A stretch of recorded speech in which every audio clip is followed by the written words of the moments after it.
Hello everyone, welcome to another reading session. Today we are going to read our favorite Peppa Pig story, Peppa's Pumpkin Day. Let's get reading.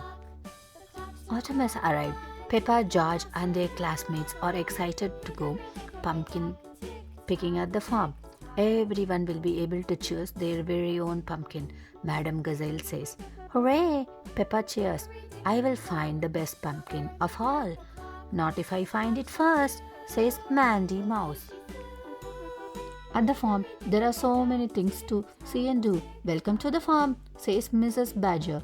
Next up, the pumpkin patch.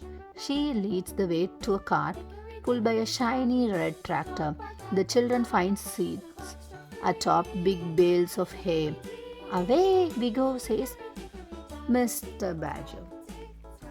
Mrs. Badger and the children sing songs as they make their way across the farm. Soon they arrive at the pumpkin patch. Peppa and Mandy Mouse giggles as they race to find the perfect pumpkin. Crunch, crunch, crunch. Red, yellow, and orange leaves crackle under Mandy's wheelchair and Peppa's feet. There are as many different types of pumpkins as there are children in the class. Peppa finds a low, white pumpkin. Mandy Mouse chooses a tall, skinny pumpkin. George looks high and low for a pumpkin shaped like his favorite animal. Dinosaur! George exclaims, pointing. Peppa sees he is pointing to a crate of strange-looking objects. The one on top looks just like a dinosaur. George smiles proudly at his unique find. What funny pumpkins! Peppa exclaimed. Those are actually not pumpkins, but gourds, explained Mrs. Badger. They look like snakes, tusks, horns, and even an old-fashioned mustache. All the children in the class have chosen a special pumpkin or gourd, but all that searching has made them angry. Peppa, George, and their classmates share a picnic lunch in a nearby field. While they eat, they talk excitedly about what they found. Soon it is time to return home. Peppa can't wait to get back to her house and decorate her pumpkin. Mummy and Daddy Pig wave hello from the schoolyard. Can we decorate her pumpkin and gourd when we get home? Peppa asks. Of course, Daddy Pig ripped. Back at their houses, Peppa draws a spooky face on her pumpkin with a black marker. George puts glitter and googly eyes on his gourd. Now it really looks like a dinosaur. Mummy carefully cuts off the top of Peppa's pumpkin and scoops out the insides. It leaves behind a squishy pile of mush. This is called pulp, Mummy explains.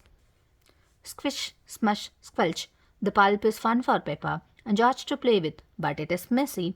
Daddy Pig collects the pumpkin seeds. He arranges them on a baking sheet with a little butter and salt. He will roast them for a special treat.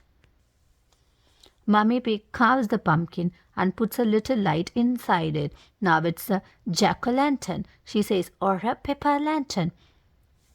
Let's put it outside so everyone can see. Peppa cheers.